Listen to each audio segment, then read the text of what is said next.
In the quiet depths of winter, when frost painted cathedral windows with crystalline prayers and candlelight flickered against stone walls worn smooth by centuries of devotion, the medieval world prepared for its most extraordinary celebration.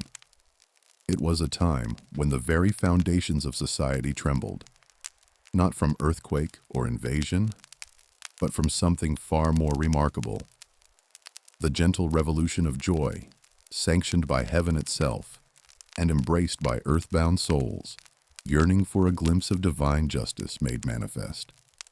This is the story of the Feast of Fools.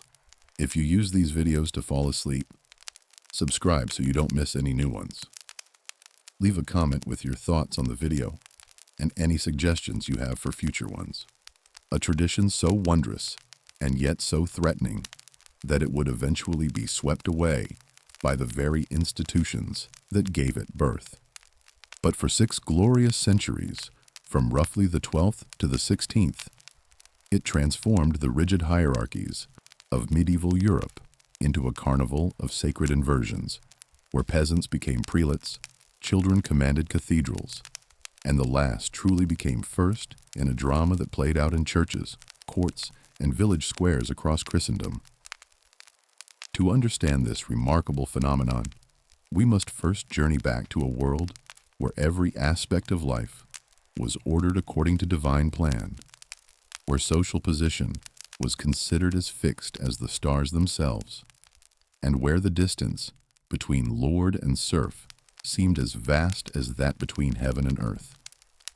Yet into this carefully ordered universe came a celebration that dared to suggest that God's justice operated according to different principles entirely. Principles that elevated the humble, scattered the proud, and reminded everyone that earthly arrangements were but temporary shadows compared to eternal realities. Our story begins not in the hushed sanctuaries of medieval cathedrals, but in the raucous streets of ancient Rome, where for 1 week each December, the mighty empire turned itself upside down in honor of Saturn, the god of agriculture and time. During Saturnalia, which lasted from December 17th through the 23rd, the normal order of Roman society dissolved like salt in warm water. Masters served their slaves elaborate meals. Gambling was permitted in public squares where it was normally forbidden, and the toga-clad senators of the world's greatest empire might find themselves taking orders from their own household servants. Picture, if you will, the scene in a Roman villa during those extraordinary December days. The paterfamilias, accustomed to absolute authority over his extended household, now donned an apron and personally served wine to the very slaves who had served him throughout the year. Children, who normally dared not speak unless spoken to, now commanded their elders with gleeful authority. The villa's dining room, typically arranged according to strict hierarchical seating, became a topsy-turvy theater where the humble occupied places of honor, while their masters sat wherever space remained. But Saturnalia was more than mere role reversal. It embodied a profound Roman understanding that social order, however necessary for civilization, required periodic suspension to remain tolerable. The festival served as a pressure valve, allowing accumulated tensions to dissipate harmlessly, while ultimately reinforcing the very hierarchies it temporarily dissolved. When Saturnalia ended, masters resumed their authority with renewed legitimacy, having demonstrated both their benevolence and their power through voluntary submission. The early Christian church faced a delicate challenge regarding these beloved traditions. How could the new faith, with its radical message about the equality of all souls before God, address the deep human longing for sanctioned inversion that Saturnalia had satisfied for centuries? The solution that gradually emerged proved ingenious. Rather than simply condemning pagan practices, Christian leaders would transform them, infusing ancient forms with new theological content that made temporary social reversals not merely tolerable, but sacred. The transformation from pagan carnival to Christian celebration unfolded gradually across several centuries, like a tapestry being rewoven thread by thread. By the dawn of the second millennium, monasteries and cathedrals throughout Europe had begun developing their own traditions of sanctioned inversion, drawing inspiration from biblical passages that seemed to endorse, indeed, to demand, the elevation of the humble and the humbling of the mighty. The theological foundation for these emerging celebrations rested primarily on two cornerstone texts that every medieval Christian knew by heart. The first came from Jesus himself. So the last shall be first, and the first shall be last. Matthew 20:16. Words that challenged every assumption about merit, reward, and social order. The second emerged from the Magnificat, Mary's great song of praise recorded in Luke's Gospel, where the mother of Jesus proclaimed that God hath put down the mighty from their seat, and hath exalted the humble and meek. Luke 1:52. These weren't abstract theological propositions to be debated in universities. They were living truths that demanded embodiment. Medieval Christians, particularly those in the lower ranks of society, yearned to see these divine promises made visible and tangible. The emerging Feast of Fools traditions provided exactly that opportunity, creating spaces where biblical justice could be dramatically enacted rather than merely preached. The earliest documented reference to what would become the Feast of Fools appears between 1160 and 1164 in the writings of John Beleth, an English liturgical scholar working in Paris. Beleth described how subdeacons, members of the minor clerical orders, who typically performed humble tasks, like lighting candles and preparing altars, would assume authority over the Feast of the Circumcision celebrations on January 1st. This wasn't mere play acting. These temporary prelates exercised genuine authority, leading actual liturgical services, delivering sermons, and even issuing mock episcopal decrees that their communities treated with appropriate solemnity. Picture the scene in Notre Dame Cathedral during those early celebrations. The vast Gothic interior, normally arranged according to strict hierarchical principles, would transform into a theater of inversion, where archbishop and canons usually presided from ornate stalls carved with images of saints and angels. Now sat men who spent their ordinary days sweeping floors and trimming candle wicks. The elaborate vestments, silk chasubles embroidered with gold thread, jeweled mitres that caught and scattered candlelight, ivory croziers carved by master craftsmen, now adorned bodies more accustomed to rough wool and leather. Yet this wasn't mere costume drama. The theological weight of the transformation pressed upon everyone present. Here, enacted in stone and flesh, stood living proof that God's economy operated according to radically different principles than earthly kingdoms. The subdeacon who stammered nervously through a Latin sermon while wearing episcopal regalia wasn't simply playing dress-up. He was embodying a divine truth about the ultimate insignificance of worldly hierarchies. As word of these extraordinary celebrations spread from cathedral to cathedral, monastery to monastery, each community began developing its own distinctive variations on the theme of sanctified inversion. Perhaps nowhere did the tradition achieve more elaborate and well-documented form than at the Cathedral of Sens, roughly 80 miles southeast of Paris, where around 1220 the canons created what may have been the most sophisticated theological justification for the Feast of Fools in all of medieval Europe. The Sens Cathedral manuscript that preserves their complete liturgical office for the Feast of the Circumcision reads like a masterpiece of medieval theology translated into ceremony. Every prayer, every hymn, Every ritual gesture was crafted to demonstrate how divine justice inverted human expectations. The centerpiece of their celebration focused on the singing of the Magnificat during Vespers, specifically the verse Deposuit potentes desed et, exaltavit humiles. He hath put down the mighty from their seat, and hath exalted the humble and meek. At the moment this verse was sung, the precentor's staff, the symbol of liturgical authority in the cathedral, would be ceremonially transferred from the legitimate office holder to the chosen representative of the subdeacons. This wasn't symbolic theater, but actual transfer of power. The temporary lord of the feast now controlled the pace and progression of the service, could call for specific chants or readings, and exercised genuine episcopal authority until the celebration concluded. The musical elements of the Cens celebration reveal the sophisticated artistry with which medieval Christians approached their sacred folly.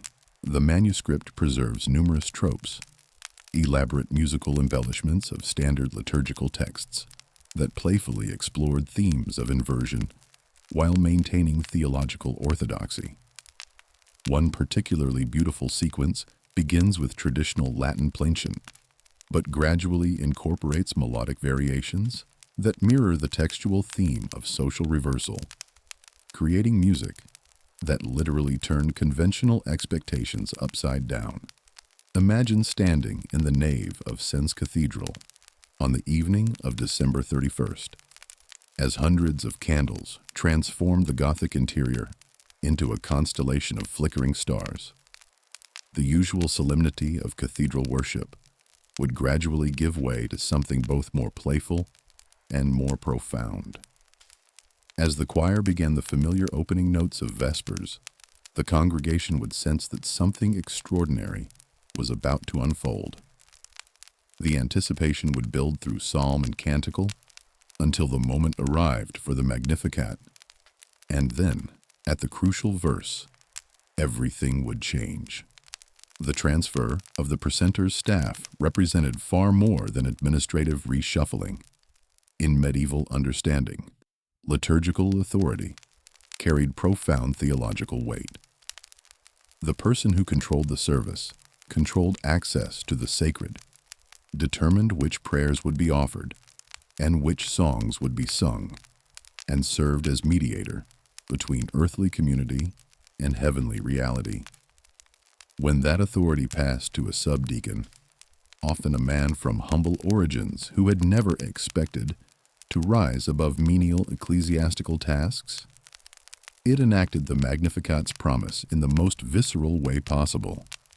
The Feast of Fools didn't limit itself to a single day of celebration, but unfolded across an entire week of systematic inversion that touched every level of ecclesiastical hierarchy. This carefully orchestrated schedule, known as the 12 Days of Christmas or Christmastide, began on December 25th and continued through Epiphany on January 6th, with each day featuring different groups taking control of religious services in a progressive carnival of sacred authority. December 26th, St. Stephen's Day belonged to the deacons, the highest of the minor orders, who would assume the roles typically filled by priests and canons. Picture the scene as men who normally assisted at masses now celebrated them independently, their voices perhaps trembling slightly as they pronounced the words of consecration over bread and wine, while their usual superiors sat in ordinary pews like common parishioners. The deacon's celebration tended to maintain considerable liturgical dignity, serving as a gentle introduction to the more dramatic inversions that would follow. December 27th, St. John the Evangelist's Day, saw the subpriests or vicars take command. These men occupied an intermediate position in the ecclesiastical hierarchy, more than subdeacons, but less than full priests, and their celebrations often reflected this transitional status through elaborate ceremonies that mixed solemnity with playfulness. Historical accounts describe sub-priests leading processions through cathedral naves while wearing vestments inside out or backwards, creating visual jokes that amused congregations while maintaining underlying reverence for the sacred mysteries being celebrated. But it was December 28th, Holy Innocents' Day, that witnessed perhaps the most remarkable transformation of all, as children assumed complete control of cathedral services in commemoration of the infants martyred by King Herod's soldiers. The boy bishop tradition that emerged from these celebrations would prove to be among the most enduring and widespread manifestations of the Feast of Fools, spreading far beyond its French origins to become a beloved custom throughout medieval Europe. The election of a boy bishop involved elaborate ceremonies that paralleled the selection of actual ecclesiastical authorities. Cathedral schools would conduct formal votes, often using the same procedures employed for choosing real prelates, complete with nominations, speeches, and solemn balloting. The chosen child, typically between 8 and 12 years old, would then be invested with genuine episcopal regalia, a specially sized mitre crafted by the cathedral's finest goldsmiths, vestments tailored to fit small frames but made from the same silk and gold thread used for adult clergy, and a diminutive crozier that nonetheless carried full symbolic weight. These weren't mere costume parties. Boy bishops exercised genuine authority during their brief tenure.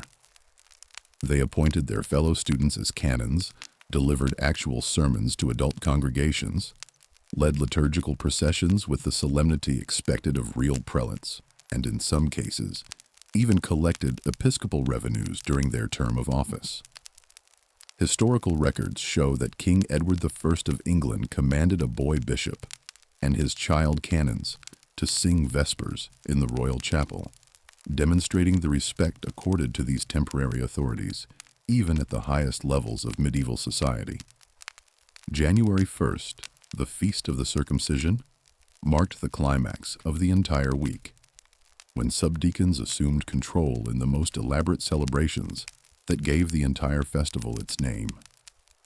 These men occupied the lowest rank among the higher clerical orders, above mere acolytes and lectors, but below deacons and priests, making their elevation all the more dramatic and theologically significant. They represented the biblical last, who would become first, and their temporary episcopacy served as the ultimate demonstration of divine justice made visible. The subdeacons' celebrations often pushed the boundaries of liturgical propriety furthest, incorporating elements that scandalized later reform-minded authorities, while delighting medieval congregations hungry for release from the constraints of rigid social hierarchy. Historical accounts describe subdeacons celebrating masses while wearing women's clothing, leading processions through town streets while riding backwards on donkeys, and delivering sermons that mixed theological insight with earthy humor that would make modern churchgoers blush. Among all the musical and liturgical innovations that emerged from the Feast of Fools traditions, none proved more enduring or more controversial than the Song of the Ass, Orientis Partibus, a Latin hymn that embodied the complex relationship between reverence and irreverence that characterized these celebrations. This remarkable composition, dating from the late 12th or early 13th century, managed to be simultaneously deeply devotional and delightfully comic, creating sacred parody that enhanced rather than diminished religious sentiment. The theological foundation for honoring donkeys rested on solid biblical ground. These humble beasts of burden featured prominently in salvation history. A donkey carried Mary to Bethlehem, where she gave birth to Jesus. Another bore the Holy Family during their flight into Egypt to escape Herod's persecution. And most memorably, Jesus himself chose to ride a donkey during his triumphant entry into Jerusalem, fulfilling ancient prophecies while making a pointed statement about the nature of his kingship. The Song of the Ass celebrated these biblical connections through verses that praised the donkey's strength, beauty, and sacred significance. From the Eastern Lands, the ass is beautiful and strong. most suited for burdens. "Hail, Sir Ass, hail!" He ate hard hay, and plenty of oats. There was never such an ass in all the land of Judah. The musical setting transformed these simple verses into elaborate plainchant melodies that invited congregational participation through the famous refrain, "Hez, Sire Asen, Hez. Hail, Sir Ass, hail," which audiences would bray at appropriate moments with genuine donkey sounds that turned cathedral naves into farmyards. The priest celebrating the concluding mass would bray 3 times instead of saying, "Eat, missa est," go, the mass is ended. And the congregation would respond with similar animal sounds that somehow managed to feel both hilarious and holy. The Feast of the Ass proper, celebrated on January 14th in commemoration of the flight into Egypt, featured even more elaborate ceremonies that brought actual donkeys into cathedral sanctuaries. Historical accounts describe young women dressed as the Virgin Mary, riding donkeys through church doors, while carrying dolls representing the infant Jesus, creating living tableau of the Holy Family's escape from Herod's soldiers. These processions would wind through nave and choir, while the congregation sang the Song of the Ass, culminating in ceremonies where the donkey would be led to the altar itself, sometimes even receiving communion wafers as part of the celebration. To modern sensibilities, the idea of animals braying behind cathedral altars while priests and parishioners join in with donkey sounds might seem irreverent or even blasphemous. But medieval Christians understood these celebrations within a different theological framework that saw all creation, including humble donkeys, as participants in God's plan of salvation. The animals that served Christ deserved honor and remembrance, and if that remembrance took the form of sacred comedy that made congregation laugh while they prayed, so much the better. Laughter, too, was God's gift, and joy was as much a religious duty as solemn contemplation. Beyond the ecclesiastical boundaries of cathedral and monastery, the spirit of the Feast of Fools spilled into secular communities through the institution of the Lord of Misrule, a temporary monarch whose authority extended far beyond religious services to encompass entire towns and regions for periods that could last from the traditional 12 days of Christmas to as long as 3 months. These mock rulers embodied the most radical implications of the feast's theology, creating periods when the normal operations of feudal society were suspended in favor of alternative arrangements that privileged merit over birth, humor over solemnity, and communal joy over individual accumulation. The election of a Lord of Misrule typically followed elaborate procedures that paralleled the selection of actual political authorities, complete with nominations, campaigns, and formal installation ceremonies. Communities would gather in market squares or guild halls to debate the merits of various candidates, usually selecting individuals from the lowest social ranks, apprentices, servants, landless laborers, whose temporary elevation would create the most dramatic inversion possible. The chosen lord would then be invested with symbols of authority: a crown made from straw or paper, a scepter carved from wood or fashioned from a kitchen implement, and robes that might be genuine finery, borrowed from local nobility, or comic costumes sewn specifically for the occasion. Once installed, Lords of Misrule exercised genuine authority that extended far beyond symbolic gesture. They could demand taxes from passers-by, organize elaborate entertainments funded by community resources, command the services of local artisans and merchants, and generally behave in ways that would result in severe punishment during ordinary times. Historical records describe Lords of Misrule summoning real nobles to appear before mock courts, issuing pardons for minor crimes, redistributing food from wealthy households to poor families, and presiding over festivals that consumed enormous quantities of provisions normally reserved for the elite. Abbot William of Waddington, writing in the early 14th century, provided a vivid description of how thoroughly these inversions could transform community life. The servants command their masters, children rule their parents, pupils govern their teachers, and fools lead the wise. All order is overthrown, all decorum abandoned, all shame cast aside. Yet this apparent chaos operated according to its own logic, creating alternative forms of order that many participants found more just and humane than normal feudal arrangements. Consider the village of Little Wickford in Essex during the Christmas season of 1347, where a young swineherd named Thomas Miller was elected Lord of Misrule by his fellow peasants. For 31 days, from Christmas Day through the Feast of the Purification, February 2nd, Thomas exercised authority over a community that normally treated him as barely above the pigs he tended. He took up residence in the manor hall while the Lord retired to servants' quarters. He presided at the high table during feasts while nobility served him elaborate meals. He heard disputes and rendered judgments that the community honored even after his reign ended.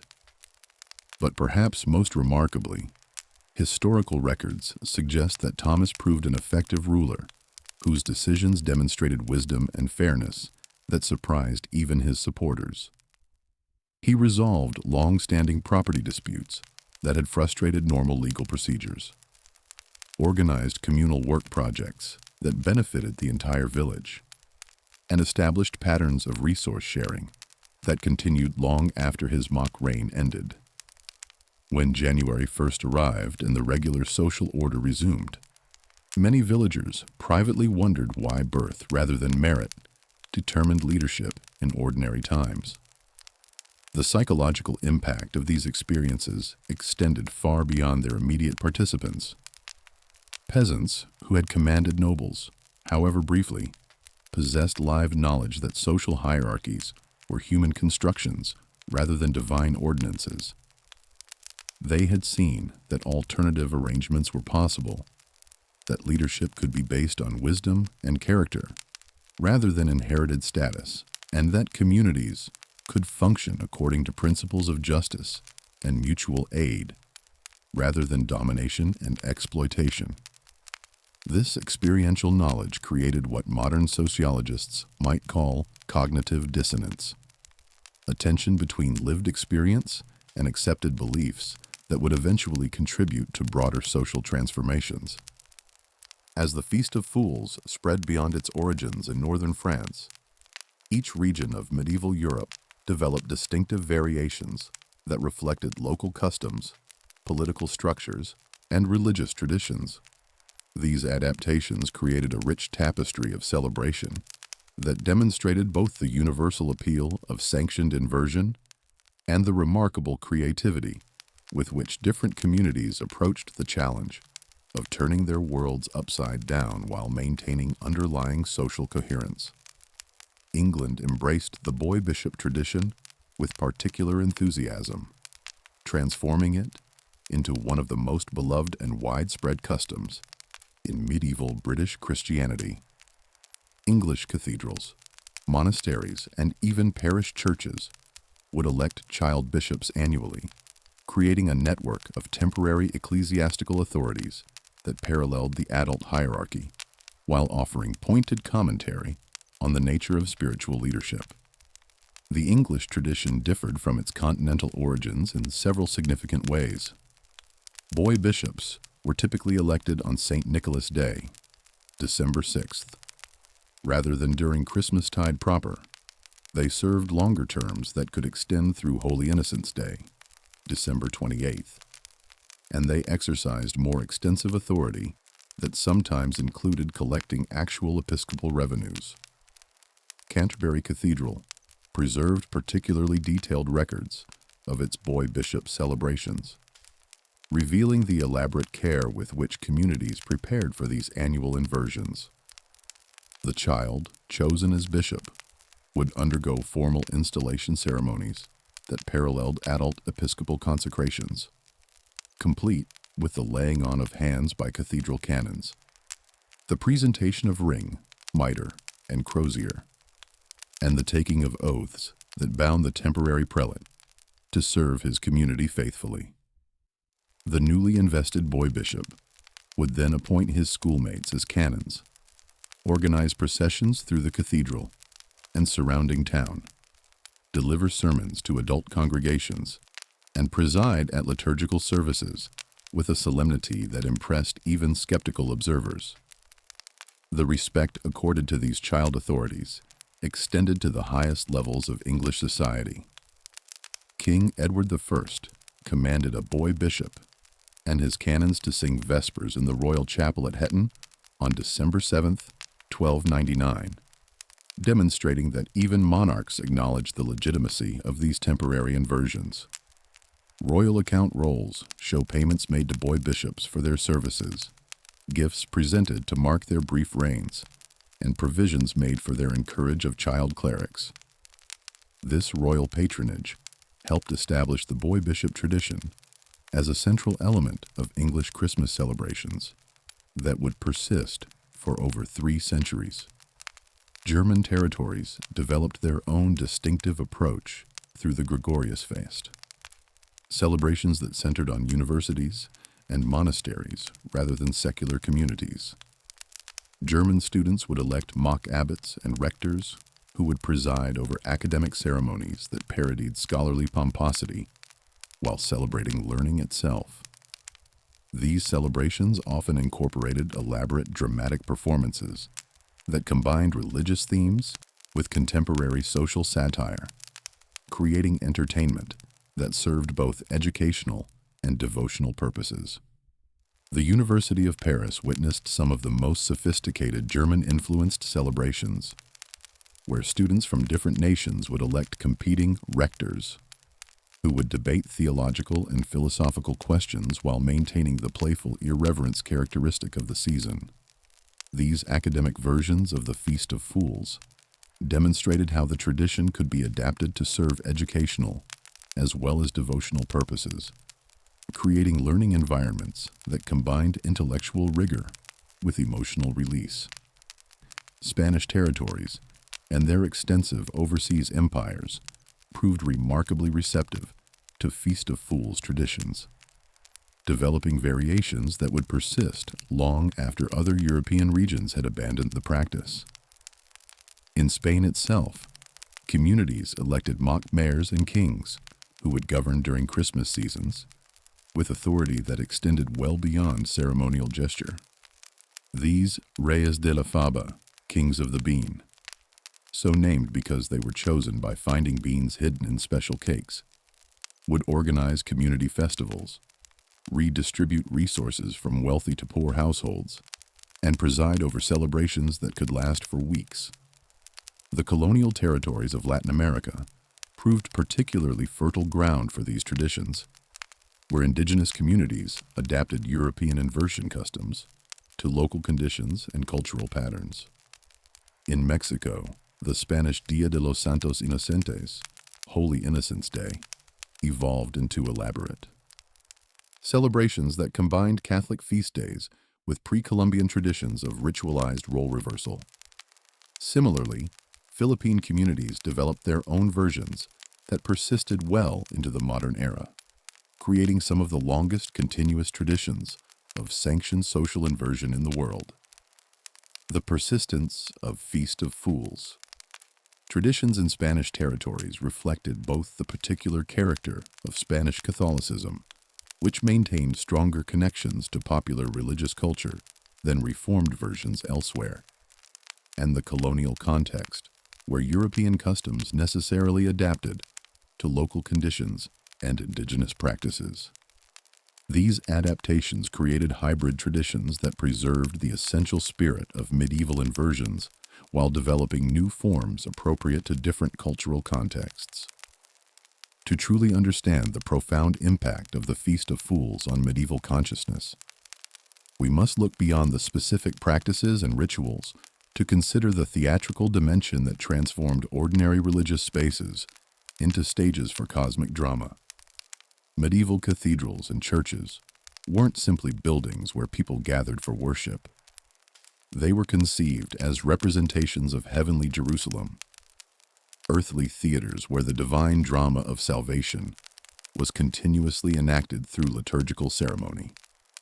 The Feast of Fools transformed these sacred stages into arenas where the ultimate questions about justice, authority, and human dignity could be explored through living performance rather than abstract theological discussion.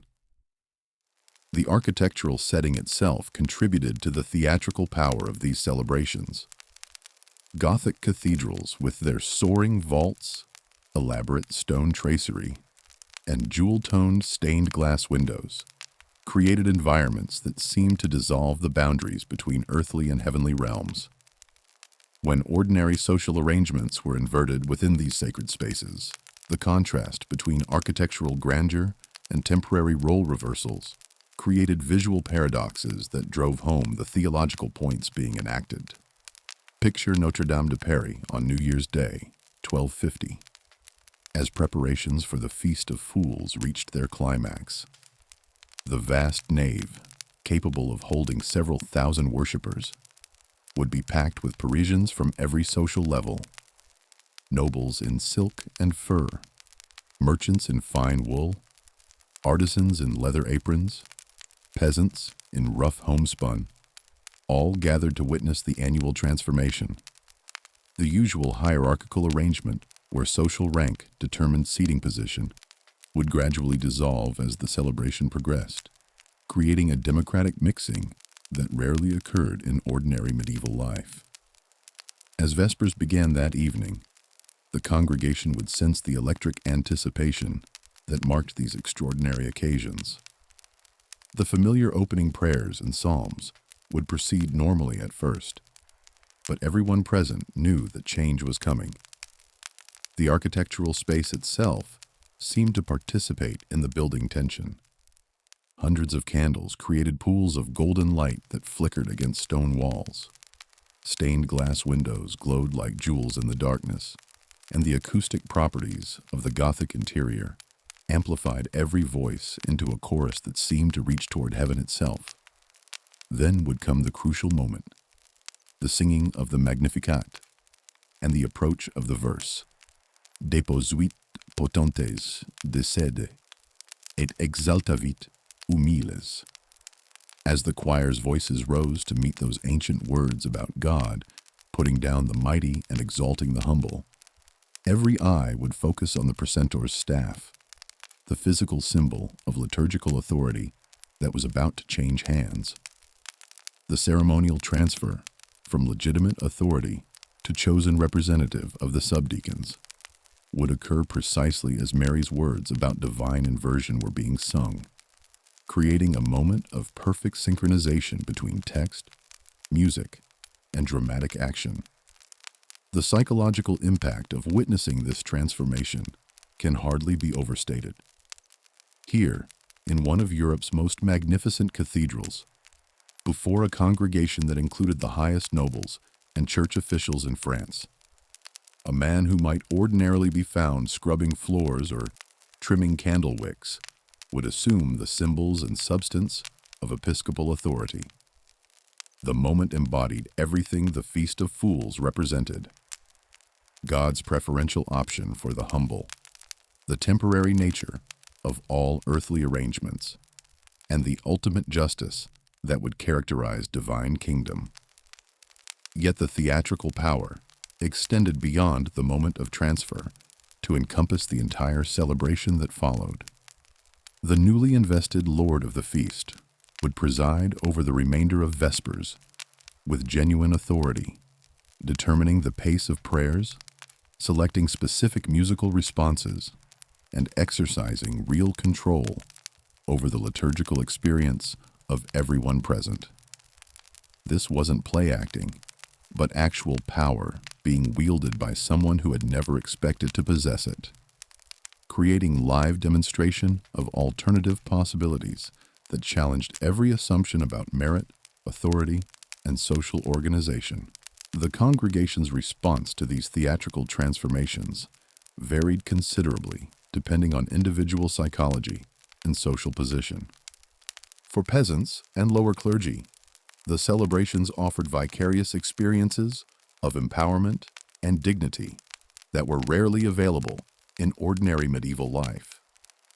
For nobility and higher ecclesiastics, the festivals created moments of enforced humility that could be either spiritually valuable or deeply threatening, depending on their theological sophistication and personal security. For everyone present, the theatrical inversions raised fundamental questions about the nature of authority itself.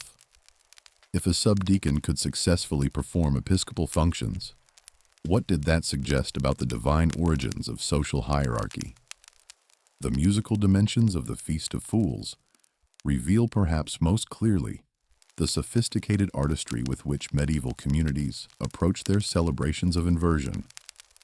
These weren't crude reversals that simply mocked serious liturgy, but carefully crafted compositions that enhanced religious sentiment while creating space for joy, humor, and social commentary.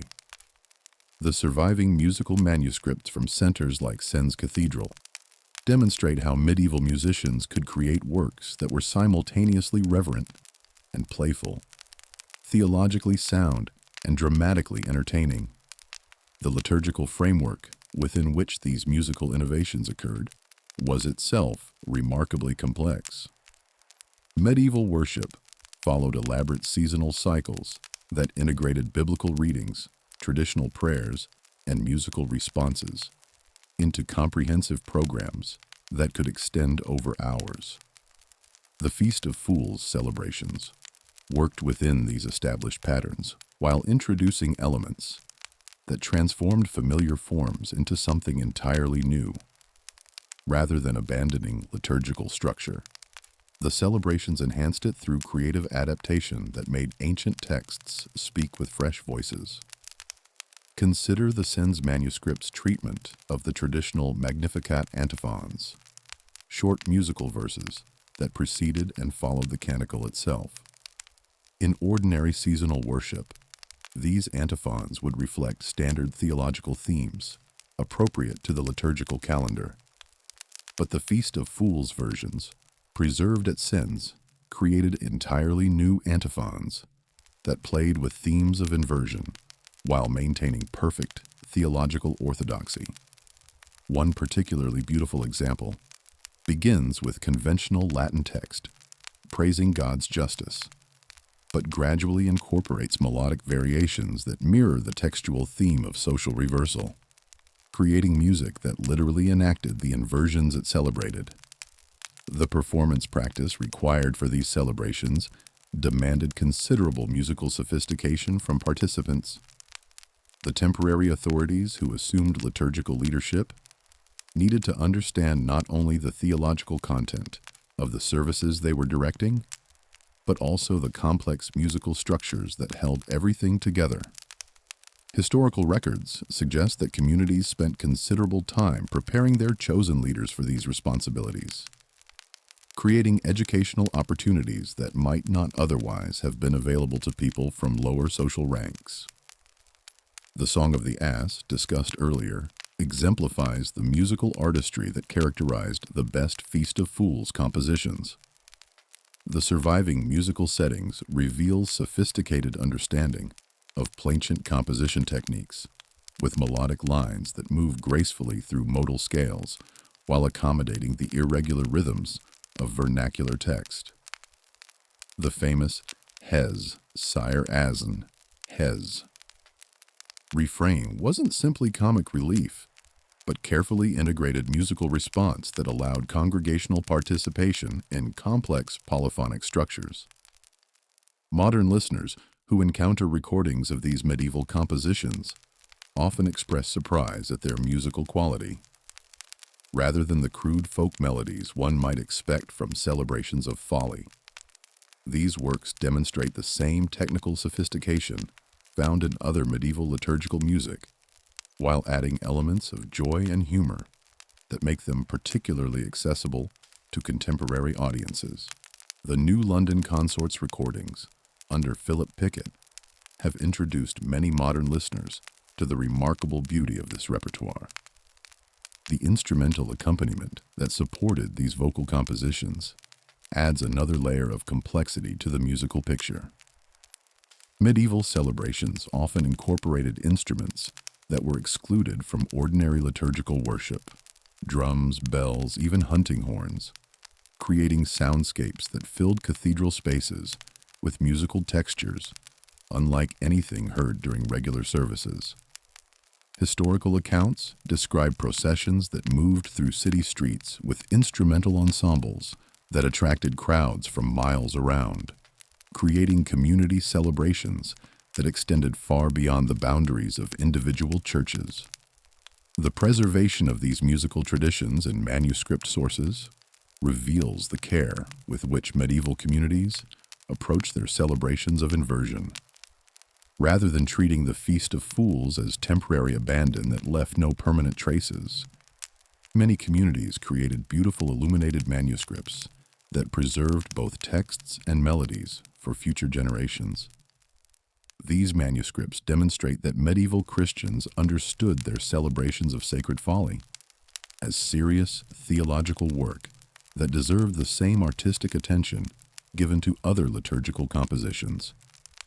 Beyond its religious and cultural dimensions, the Feast of Fools created profound social impacts that rippled through medieval communities long after the celebrations themselves had ended.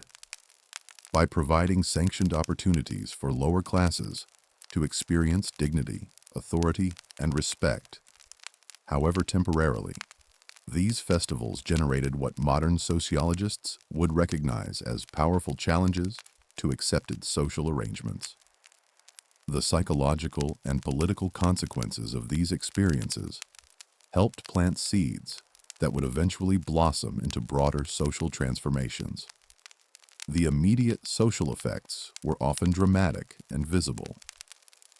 Communities that had participated in Feast of Fools celebrations frequently reported changes in social relationships that persisted well beyond the festival seasons. Peasants who had successfully performed leadership roles developed greater confidence in their abilities and judgment. Nobles who had witnessed competent governance by their social inferiors sometimes revised their assumptions about the divine origins of social hierarchy. Clergy who had seen unlettered laypeople deliver effective sermons began questioning whether theological education was as essential as they had believed. Historical case studies provide compelling evidence for these social impacts. The village of Great Wickham in Yorkshire preserved unusually detailed records of its 14th century Feast of Fools celebrations, revealing how these annual inversions gradually transformed community governance even during ordinary times. After several years of successful mock reigns by peasant lords, the village began incorporating formerly excluded voices into real decision-making processes. Property disputes that had previously been resolved by manor court judges began being arbitrated by community assemblies that included representatives from all social levels. The psychological transformation experienced by participants often proved even more significant than immediate social changes. Medieval peasants who had never expected to exercise authority over anything more significant than their own livestock suddenly found themselves making decisions that affected entire communities. The experience of having their judgments respected, their orders obeyed, and their leadership acknowledged, even temporarily, created profound shifts in self-understanding that could never be entirely reversed. Thomas Wicklow, an English peasant whose elevation to Lord of Misrule in 1398 was documented by the village chronicler, provides a particularly vivid example of these transformations. Before his selection, Thomas was described as a man of few words who kept to himself and troubled no one. But his month-long reign as mock lord revealed leadership abilities that surprised everyone, including himself. He organized successful community projects, mediated long-standing disputes, and demonstrated administrative skills that impressed even the legitimate lord of the manor. When Thomas's reign ended and normal social arrangements resumed, he returned to his fields and livestock. But he wasn't the same man. Village records show him increasingly involved in community affairs, speaking up during manor court proceedings and assuming informal leadership roles that would have been unthinkable before his experience as Lord of Misrule. More significantly, other villagers began treating him with a respect that transcended his formal social position, seeking his advice on matters that had previously been the exclusive province of nobility. The cumulative effect of thousands of such individual transformations across medieval Europe created pressures for social change that established authorities found increasingly difficult to contain.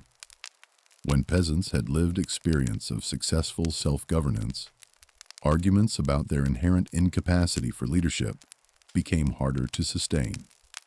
When communities had witnessed alternative forms of organization that privileged merit over birth, existing arrangements began appearing arbitrary rather than divinely ordained.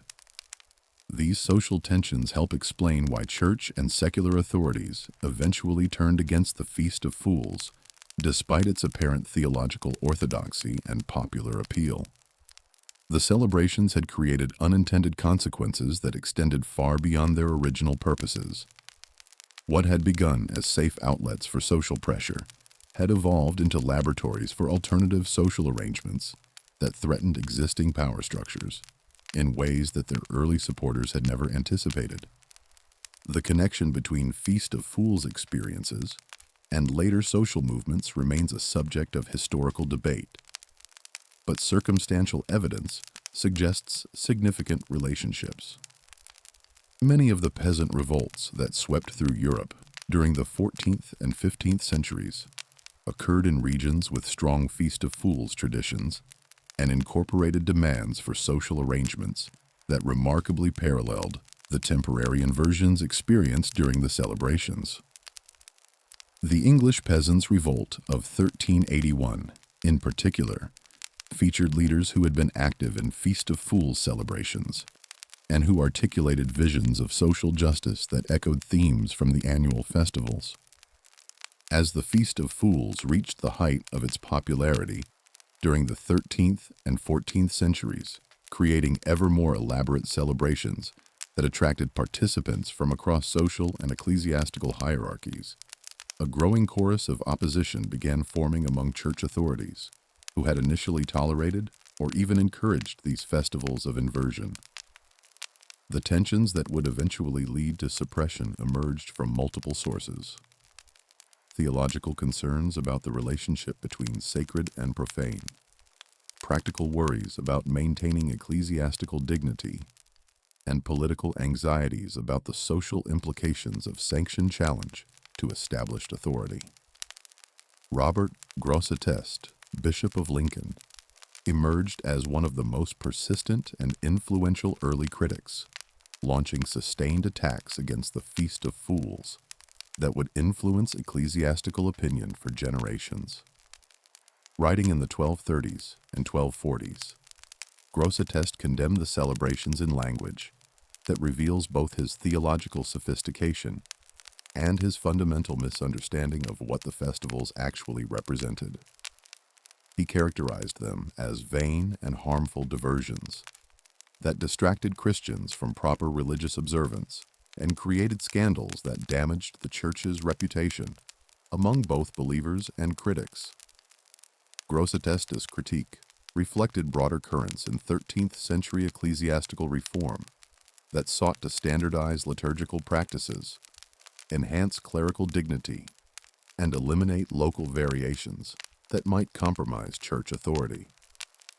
The same reformist impulses that created universities, systematized canon law, and established papal supremacy over local bishoprics naturally viewed the Feast of Fools celebration of inversion and irregularity as obstacles to ecclesiastical efficiency and respectability. Yet Grosseteste's opposition also revealed deep theological confusion about the nature and purpose of the celebrations. His written condemnations describe festivities that bear little resemblance to the sophisticated liturgical celebrations preserved in manuscripts from places like Sens Cathedral. Instead of recognizing the theological sophistication with which communities had developed their traditions of sanctified inversion, Grosseteste characterized them as crude pagan survivals that had infiltrated Christian worship through popular superstition rather than theological reflection. The Council of Basel in 1431 represented the most significant official ecclesiastical condemnation, declaring that festivals involving masks and costumes in churches during Christmas season constituted unacceptable breaches of liturgical propriety. The Council's condemnation was crafted in deliberately vague language that avoided specific theological criticism, while creating administrative authority for local bishops to suppress celebrations they found problematic. This approach reflected the political reality that many communities, including influential cathedral chapters, continued to support their traditional celebrations despite growing official opposition. The University of Paris Theological Faculty provided the most detailed and damaging critique in their 1444 condemnation, which included vivid descriptions of abuses that had allegedly corrupted the original religious purposes of the celebrations. Their document described priests and clerks wearing masks and monstrous visages at the hours of office, dancing in the choir dressed as women, panders or minstrels, singing wanton songs, eating black puddings while the celebrant is saying Mass, playing at dice, and running and leaping through the church without a blush at their own shame. These Parisian descriptions present historians with significant interpretive challenges. Were they accurate accounts of how Feast of Fools celebrations had actually devolved in some locations? Were they deliberate exaggerations designed to discredit traditions that the theological faculty opposed on other grounds?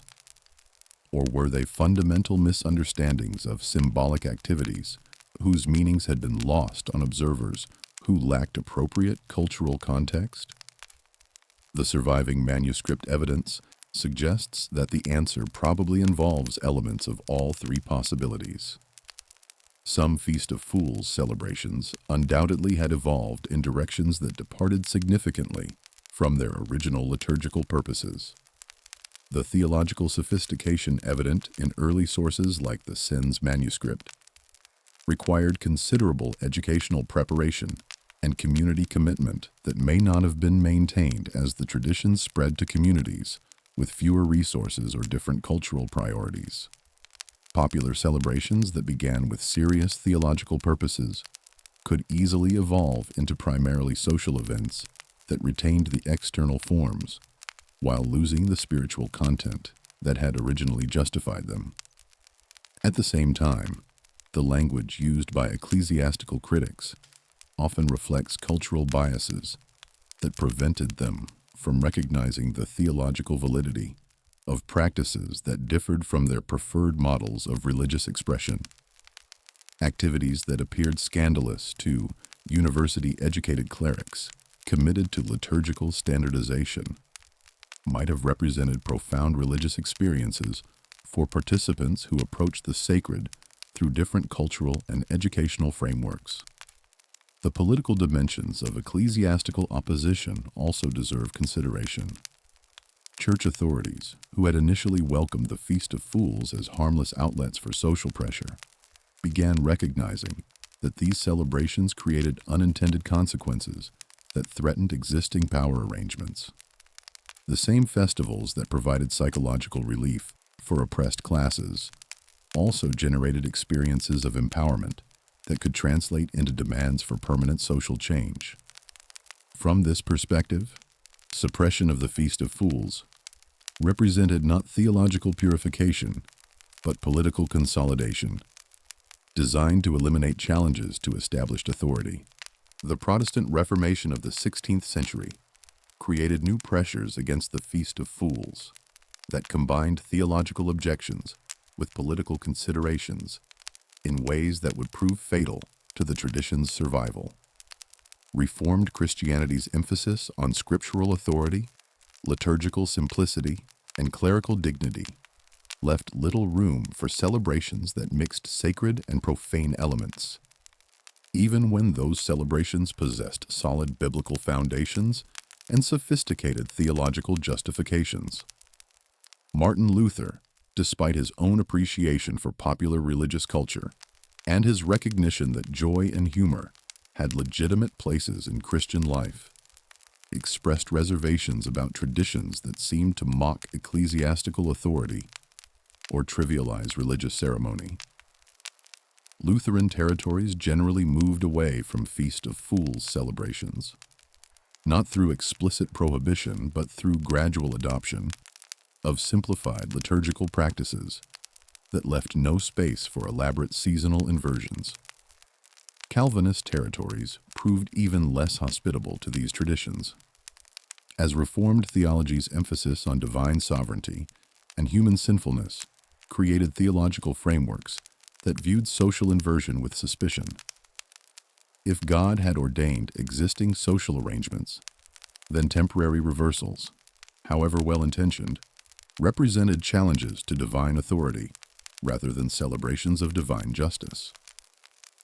This theological logic led to rapid suppression of Feast of Fools traditions in Reformed regions, often accompanied by destruction of manuscripts and liturgical materials that had preserved these traditions for centuries.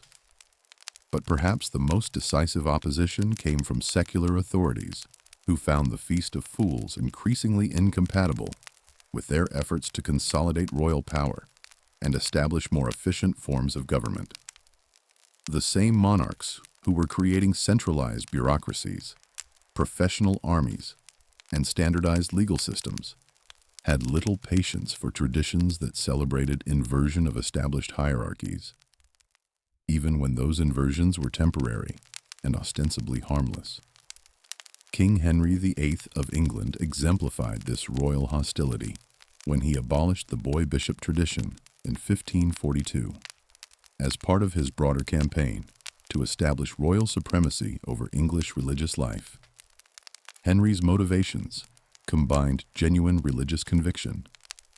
He had embraced many Protestant criticisms of Catholic superstition, with political calculation designed to eliminate any customs that suggested divine approval for challenging established authority.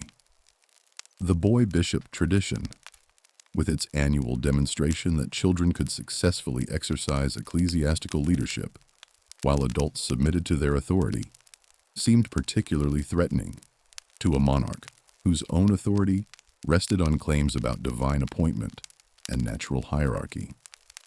The brief revival under Queen Mary I, 1553 to 1558, demonstrated both the persistent popular appeal of these traditions and their ultimate political vulnerability. Mary's Catholic restoration included explicit encouragement for communities to resume their traditional boy bishop celebrations, and many did so with enthusiasm that surprised even supporters. But Queen Elizabeth I's final prohibition reflected not only the Protestant settlement's theological commitments, but also the Tudor dynasty's broader political strategy of eliminating all customs that might encourage subjects to question royal authority. Continental monarchies followed similar patterns, though suppression often occurred more gradually and with greater regional variation. French kings who were simultaneously expanding royal power and negotiating complex relationships with the Catholic Church found the Feast of Fools politically inconvenient, even when they had no particular theological objections to the celebrations. Spanish territories proved somewhat more tolerant, partly because Spanish monarchs were less threatened by traditions that had become thoroughly integrated into colonial administration systems, where they actually served royal interests by providing outlets for social pressure. The final recorded celebrations in Amiens, 1721, and Brussels, 1719, marked the end of a tradition that had flourished for over 6 centuries. By this time, the cultural and political contexts that had originally supported the Feast of Fools had largely disappeared.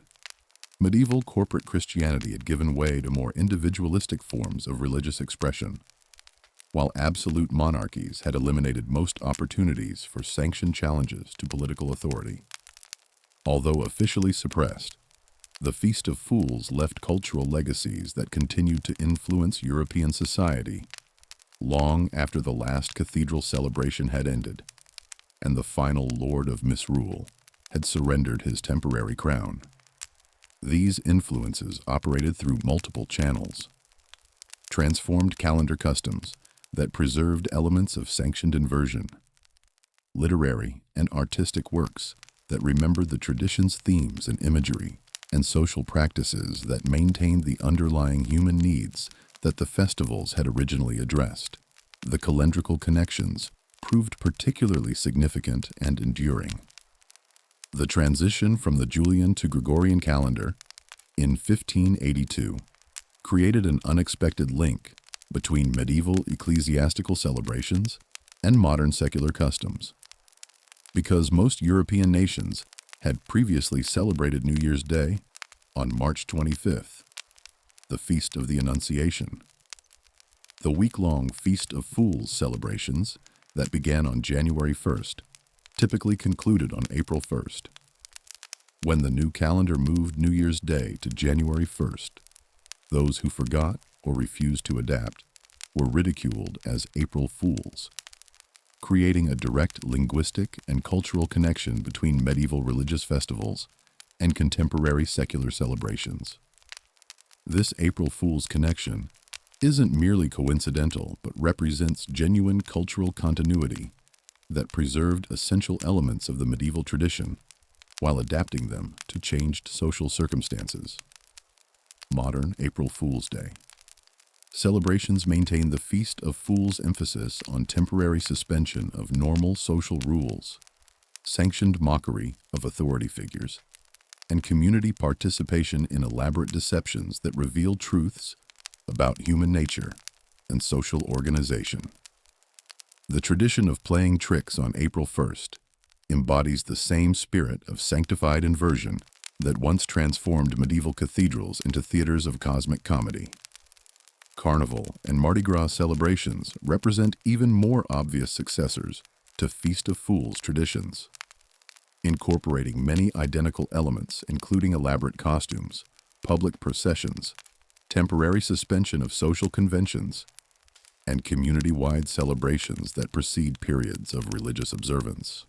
The king cake tradition, where tokens baked into special cakes determine temporary royalty for evening celebrations, directly descends from medieval practices, where the person receiving the lucky slice was crowned king of the bean and expected to host subsequent festivities.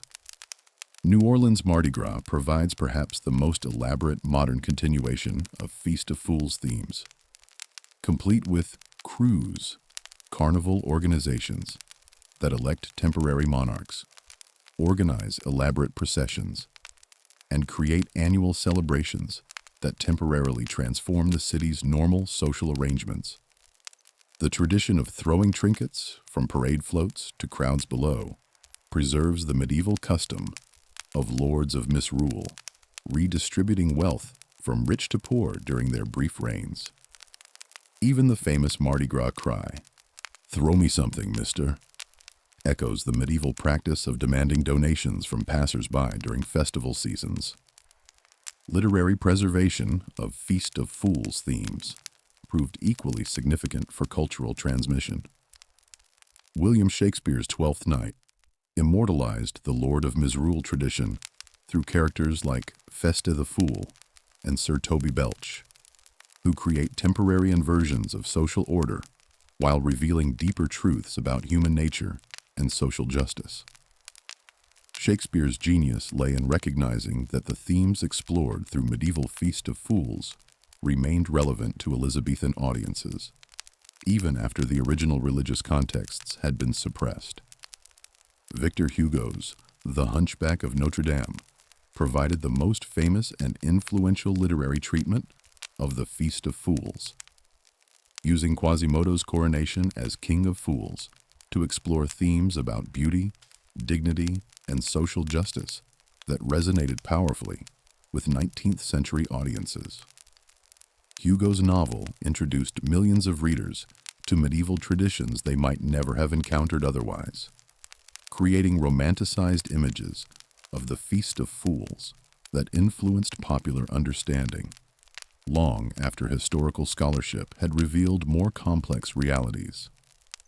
Disney's 1996 animated adaptation of Hugo's novel further popularized the tradition through the topsy-turvy sequence, introducing contemporary audiences to medieval concepts of sanctioned social inversion through musical and visual spectacular that preserved essential themes while adapting them for modern sensibilities. The film's celebration of difference, dignity, and community acceptance echoed medieval Feast of Fools values, while translating them into contemporary cultural language.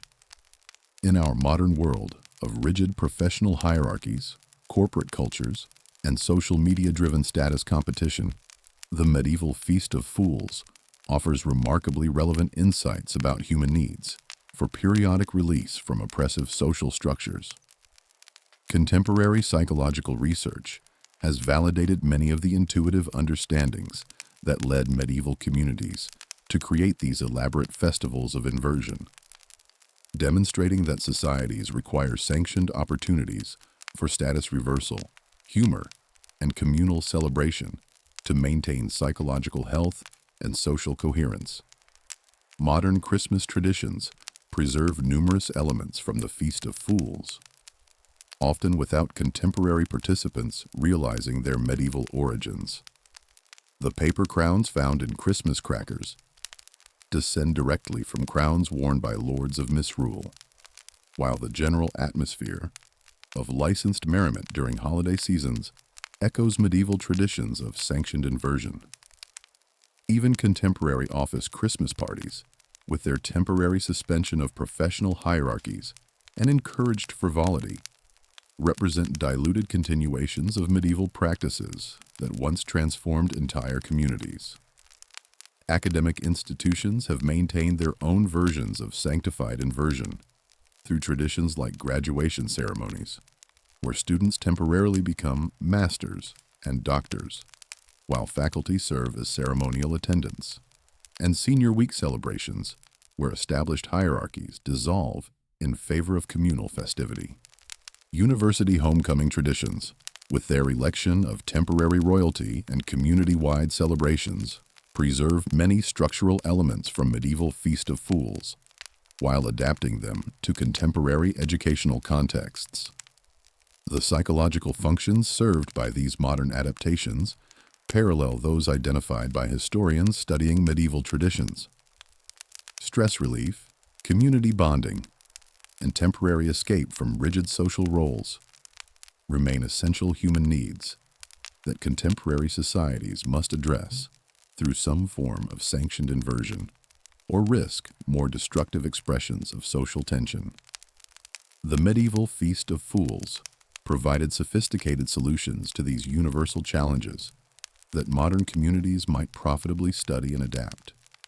Corporate team-building exercises that temporarily invert normal workplace hierarchies, community festivals that elect mock mayors and kings, and themed parties that encourage participants to adopt alternative identities all represent contemporary attempts to address the same human needs that medieval Feast of Fools addressed more comprehensively and systematically.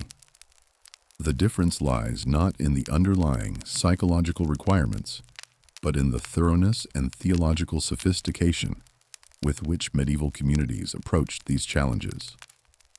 Social justice movements often employ strategies that echo Feast of Fools themes, using humor, role reversal, and theatrical performance to challenge established hierarchies while building community solidarity around alternative visions of social organization.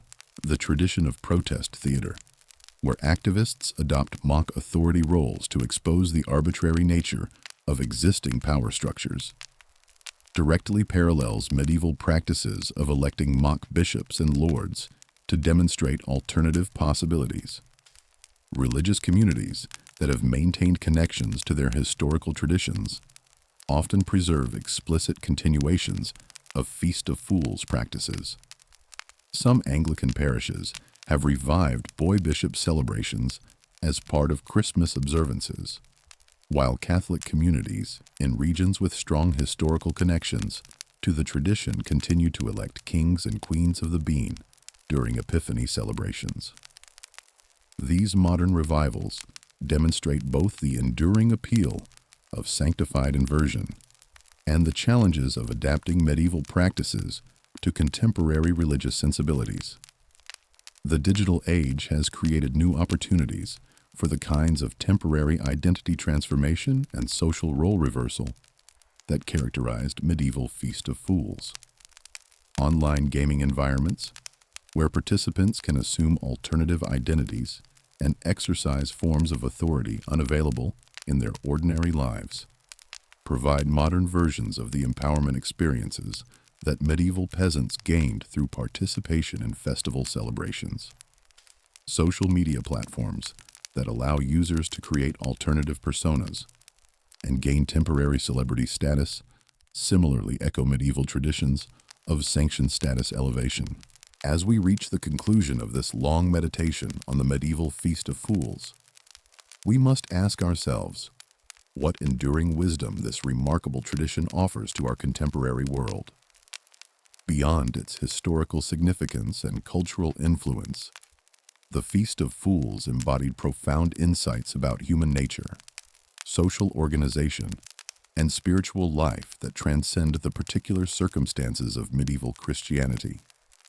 The tradition's theological sophistication challenges modern assumptions about medieval intellectual life, while offering alternative approaches to questions about justice, authority, and human dignity that remain central to contemporary political and social discourse.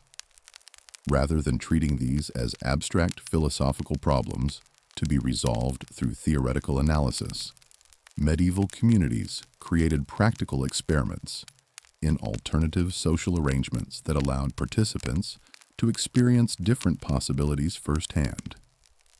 The biblical foundation that supported Feast of Fools celebrations, particularly the Magnificat's promise that God puts down the mighty from their seat and exalts the humble and meek, continues to challenge contemporary Christians who seek to understand what their faith demands regarding social justice and economic inequality.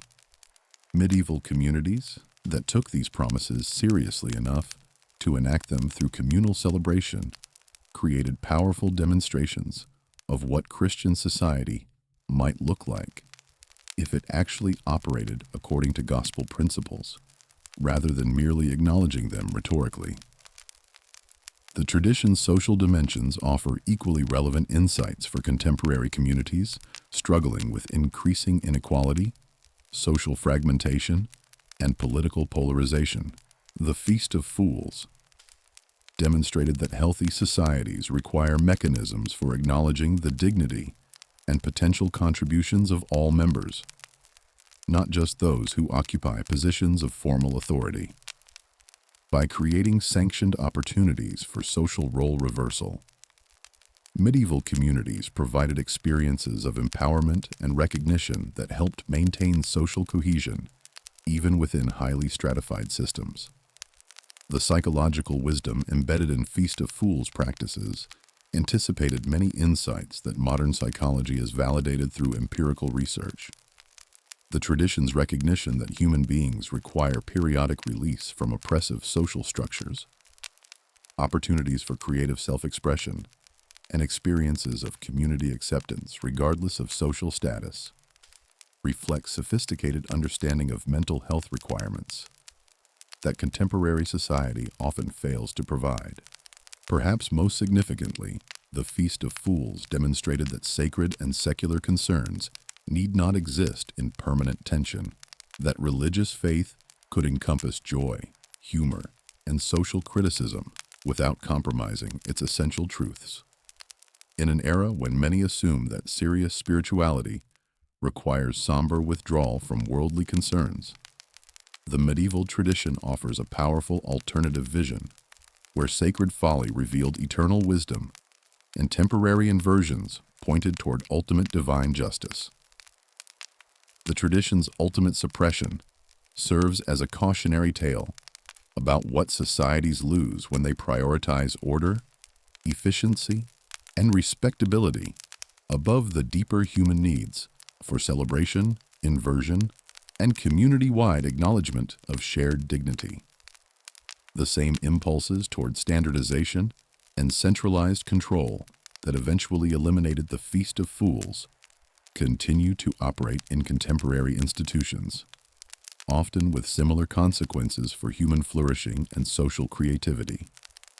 Yet the tradition's persistent cultural influence through adapted forms and preserved memories suggests that the human needs it addressed cannot be permanently suppressed. Whether through April Fool's Day celebrations, Mardi Gras festivities, office Christmas parties, or online role-playing communities, contemporary society continues seeking ways to experience the temporary inversions and communal celebrations that the medieval Feast of Fools provided more systematically and profoundly. In our final reflection, we might consider whether our contemporary world, with all its technological sophistication and social complexity, has anything to learn from medieval peasants and clerics who understood that true wisdom sometimes wears the mask of folly, that genuine authority often emerges from humility rather than position, and that the deepest spiritual truths can best be expressed through communal laughter shared in sacred space. The Feast of Fools reminds us that the last truly can be first, that the humble can be exalted, and that divine justice, when it finally comes, may look remarkably like a cosmic carnival where every hierarchy is reversed and every pretension is gently but thoroughly exposed. In the end, the medieval Feast of Fools offers us not merely historical curiosity, but living wisdom that speaks directly to contemporary challenges and opportunities. Its memory beckons us toward more playful and more profound forms of community life, more generous and more creative approaches to social organization, and more joyful and more authentic expressions of spiritual truth. Perhaps it is time for our own age to rediscover the sacred wisdom of holy folly and to create new forms of sanctified inversion, appropriate to our contemporary circumstances and needs. The medieval experiment in divine comedy has ended, but the human longing for justice, dignity, and sacred laughter continues. And in that continuance lies both challenge and hope for our modern world. As the last candles flicker in empty cathedrals and the echo of ancient laughter fades from stone walls, the Feast of Fools takes its place among the great human experiments in creating heaven on earth, if only for a few precious days each year. Its memory reminds us that the boundaries between sacred and profane, wisdom and folly, first and last, are far more permeable than we usually imagine, and that in crossing those boundaries, we might just discover truths about ourselves, our communities, and our God that can only be learned through the sacred dance of sanctified inversion that turns the world upside down in order to set it right.